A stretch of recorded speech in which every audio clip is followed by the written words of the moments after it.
interpretación musical. Eso que creo que me corté demasiado el cabello. Después de este breve intervalo, vamos a continuar con los enigmas del poder de hoy. Sí, bueno, veníamos diciendo, hablábamos del huracán Irma como una expresión, como un hijo de la soberbia, de la ibris imperial. De hecho, a mí me causó cierta repulsión, Gilberto, no sé si a ti también, ver los tweets que enviaba el emperador, es decir, el presidente Donald Trump, sobre los eventos y la posibilidad de una tragedia, porque la verdad es que parecía más bien que se estaba burlando, ¿no? Bueno, si todos los que estén huyan del paso del huracán, es decir, parecía todo una puesta en escena. La verdad es que sabemos que hubo enormes destrozos en los cayos de la Florida, pero básicamente la región o el espacio que quedó, que fue más perjudicado y donde hubo más daño, precisamente en el área de las islas pequeñas y pobres del Caribe, donde no hubo ese despliegue mediático que parecía más bien todo un show montado, sí, como para probar, Gilberto, porque he aquí el problema, como para probar la resistencia de las burbujas de estabilidad. Porque estamos hablando de que los centros del poder intentan o están haciéndolo, están sembrando el caos como un acto fundamentalmente de alquimia negra, de hechicería social mágica o negra, invirtiendo el orden, este principio del ordo ab caos y colocándolo al revés, es decir, sembrar el caos sobre el orden, desafiar el orden. Así es que la arrogancia, la desproporción no solo de quienes siembran el caos y violan reiteradamente la ley natural, sino de quienes se han encargado de negar la realidad, como me decías tú, Gilberto, y la existencia misma de la crisis climática global. Recordemos que el presidente Trump se salió del Tratado de París, todos los presidentes americanos no salieron del protocolo de Kioto, también de este protocolo de París, y lo que tenemos ante nosotros es un aparente triunfo de una suerte de transgenización, no solamente de los fenómenos de la naturaleza, si ya no se trata de enormes manzanas o de unos cambures inconmensurables, no, se trata de fenómenos naturales inconmensurables, de unas proporciones épicas, como en el caso del huracán Irma, y también de ese terremoto simultáneo en México, en el suroeste de México, en el sureste de México, en Chiapas, con una magnitud de 8.2 grados en la escala de Richter, que también, Gilberto, es uno de estos monstruos creados precisamente por la ibris. Estamos hablando de gobernantes que no les importa fracturar la tierra para conseguir petróleo, para conseguir gas, que no les importa destruir y fragmentar la tierra para obtener recursos. Así es que esta desproporcionalidad es también la desproporcionalidad del ego y también de esta soberbia, como hemos dicho, de los centros imperiales. Sí, es muy pertinente toda esa reflexión. Hace aproximadamente 2 o 3 meses tuvimos oportunidad de leer en un famoso columnista de un diario de la India. Él trae a cuento unos versos del famoso poeta estadounidense de comienzos del siglo XX, Thomas S. Eliot, el famoso Eliot, que revolucionó prácticamente la poesía moderna, T.S. Eliot, era estadounidense de origen, radicado en el Reino Unido, muy compañero de aventuras poéticas del famoso poeta Ezra Pound. Y Eliot tiene poemas que realmente podemos decir a estas alturas que son verdaderamente proféticos. El libro central de Eliot se llama La Tierra Baldía, The Wasteland. Pero este columnista del cual estamos hablando, a propósito de la realidad de hoy, sobre todo de esta híbrida de la que hablaba nuestro querido compañero José Jesús Villa-Pelayo, de esta híbris, uno dice híbris imperial, pero bueno, son los hombres los que son susceptibles de ser arrogantes. Es el caso, por ejemplo, ostensible del actual presidente de los Estados Unidos. No creen estos dirigentes, el presidente Trump en este caso y la élite que lo acompaña de poder, en que se le está produciendo un terrible daño al planeta como consecuencia de la industrialización forzada, del abuso, por ejemplo, del fracking, por ejemplo, de tantas otras técnicas con impacto ambiental enorme. Creen realmente, y ya es una doctrina oficiosa del gobierno actual de los Estados Unidos, de que todo esto es cuento, de que no hay calentamiento global, de que no hay tal impacto ambiental, de que esto es un asunto simplemente de los, comillas, izquierdistas, porque se llaman en los Estados Unidos a quienes se preocupan por el clima, una muestra de arrogancia tal que, bueno, tiene que llevar necesariamente esta violación, como lo acaba de decir José Jesús Villa-Pelayo, de la ley natural, tiene que llevar más temprano que tarde a catástrofes de estas proporciones metafísicas, que es la simultaneidad de estos fenómenos naturales y, como también lo acaba de decir José Jesús Villa-Pelayo, lo inconmensurable, la manera difícil de que pueda establecerse una proporción de magnitudes entre cómo se piensa y por lo tanto cómo se actúa y los fenómenos que se producen, no solamente en el plano natural, en este caso de los fenómenos naturales, sino también en el de los fenómenos morales, sociales, culturales y también en el de los financieros y económicos. Este terremoto que Venezuela, por cierto, ayuda ahora necesita enfrentar, porque las sanciones económicas y financieras a las cuales hemos sido sometidos exigen estas medidas heroicas, estas medidas de la Venezuela heroica, de precipitar este terremoto financiero. Un poema, Gilberto. No, sí, por supuesto, yo no me he olvidado de que iba a leer un poema de Eliot, que se publicó hacia 1925, pero quería redondear la idea a propósito, por cierto, de este mismo tema que estamos diciendo, porque ¿quiénes son los que producen las catástrofes? Las catástrofes se pueden producir solas, pero la mano del hombre, la mente del hombre, el alma del hombre produce catástrofes.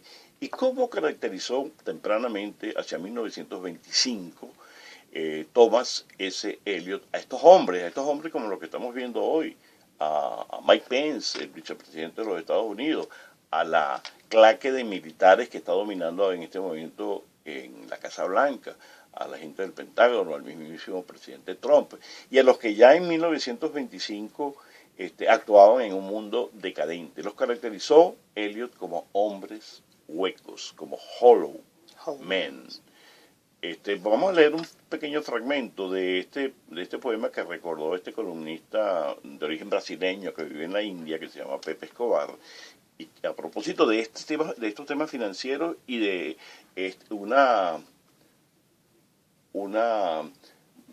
parece que vamos a ir a un momento a una cadena nacional y luego venimos a no es cadena. No es una cadena, es un pase, realmente. La consolidación de las casas de justicia que hemos definido en cada estado por ejes fundamentales donde hay mayor incidencia delictiva y que las 23 policías estadales con las 5 policías municipales en una primera fase hasta que completemos la capacitación de las 141 cuerpos de policía municipal. Somos los hombres huecos. Somos los hombres rellenos que inclinados unos con otros, la cabeza llena de paja, pobres, nuestras voces secas, cuando susurramos juntos, son suaves y sin sentido, como el viento sobre el pasto seco, o pies de rata sobre vidrio roto en nuestra bodega seca. Figuras sin forma, sombras sin color, fuerza paralizada, gestos sin movimiento. Aquellos que han cruzado con mirada decidida al otro reino, al de la muerte, recuérdennos, si es que lo hacen, no como pérdidas violentas, almas, sino solo como los hombres huecos, los hombres rellenos. Sí, porque eso es lo que nos están gobernando actualmente, en todos los planos. Cada vez que leo más de Vietnam, me doy cuenta de la potencia de la policía.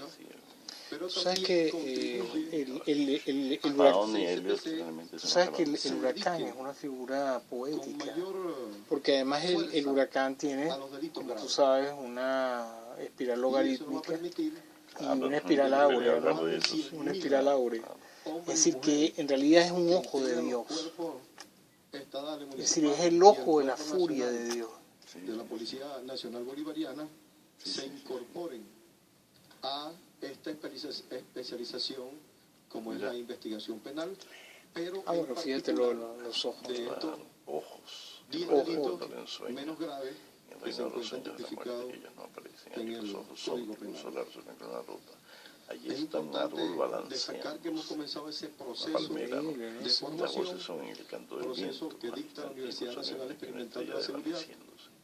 Déjame estar lejos del reino de los sueños de la muerte. El alma mater de la seguridad ciudadana del país, que tiene una referencia internacional, nacional y regional, y que hoy hemos entregado aquí la poesía lo resume a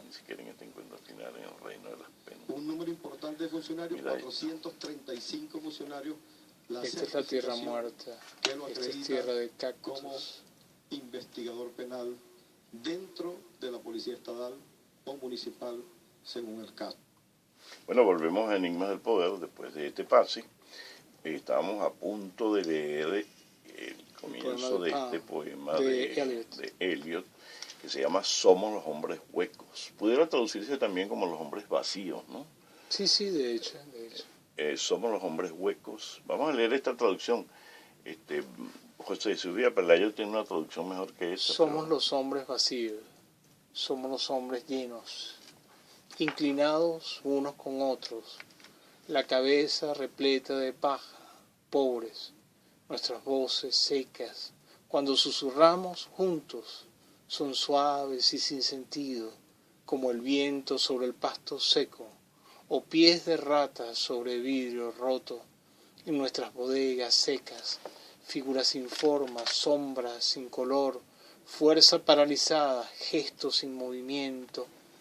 Y después en una segunda estrofa dice, ojos que no me atrevo a encontrar en sueños, en el reino de los sueños de la muerte. Ellos no aparecen, allí los ojos son luz solar sobre una columna rota. Allí está un árbol balanceándose, y las voces son en el canto del viento, más distantes y más solemnes que una estrella desvaneciéndose. Déjame estar lejos en el reino de los sueños de la muerte.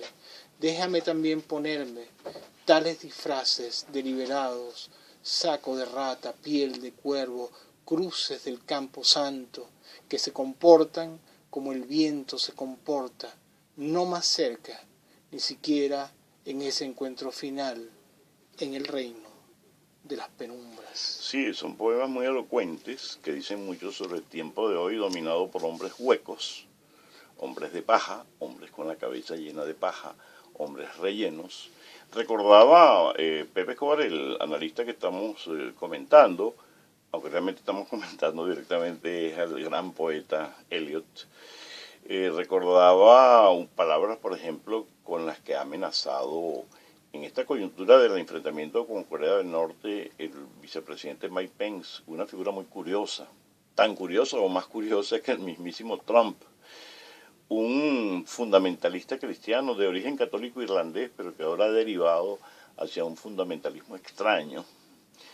Y él decía, en el contexto del diferendo con Corea del Norte, tenemos nuestra espada sacada y tenemos nuestro escudo levantado, como intentando pronunciar grandes y elocuentes palabras.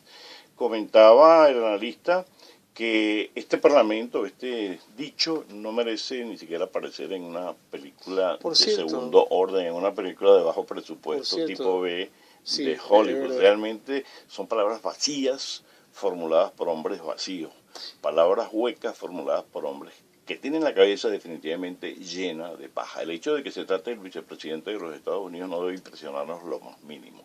Los Estados Unidos de hoy, como el mundo de hoy, está gobernado por hombres definitivamente huecos. Por cierto, Gilberto, que estas mismas provocaciones a Corea del Norte nos hablan también no solamente del vacío de las mentes y huecas las cabezas y la ausencia de palabras, ¿no? Sino también precisamente de esta arrogancia. Pareciera que lo que hace los Estados Unidos de Norteamérica no es más que probar también la resistencia de sus burbujas de estabilidad. Pareciera que poco les importa si realmente hay un bombardeo de Corea del Norte hacia la costa este de los Estados Unidos, hacia la costa oeste de los Estados Unidos, porque precisamente están en este periodo de prueba, parece que están en periodo de prueba de sus burbujas, de la resistencia de sus burbujas de estabilidad, pero esto solo lo puede hacer, como decía, como lo dice el poema de Eliot, una mente vacía, tan vacío como esos tweets que enviaba el presidente Trump durante el paso del huracán Irma sobre el estado de Florida, cínico realmente y elementalmente crueles. Pero Gilberto, la vida se abre paso, como decía una película por allí, y en el caso, porque además de que hay este intento de crear monstruos inconmensurables, esta inconmensurabilidad también la vemos en lo social y en lo político. Y en Venezuela, como tú decías al comienzo, la revolución bolivariana, la vida en la revolución bolivariana y en Venezuela se abre paso. Y de alguna forma hay que desviar el camino, hay que seguir una línea recta, pero luego hay un desvío.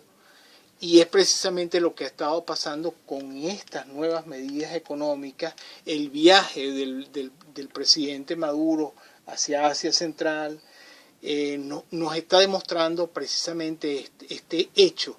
La vida se abre paso y como anomalía dentro de las fracturas de un sistema. No, efectivamente es así. Lástima que no pudimos seguir leyendo más poemas y seguir escuchando y pensando, ¿no? en voz alta, haciendo estas reflexiones sobre la realidad profunda de nuestro mundo de hoy, gobernado, como lo acaba de decir Villa Pelayo, por la vida que trata de irrumpir en un mundo que se desvanece.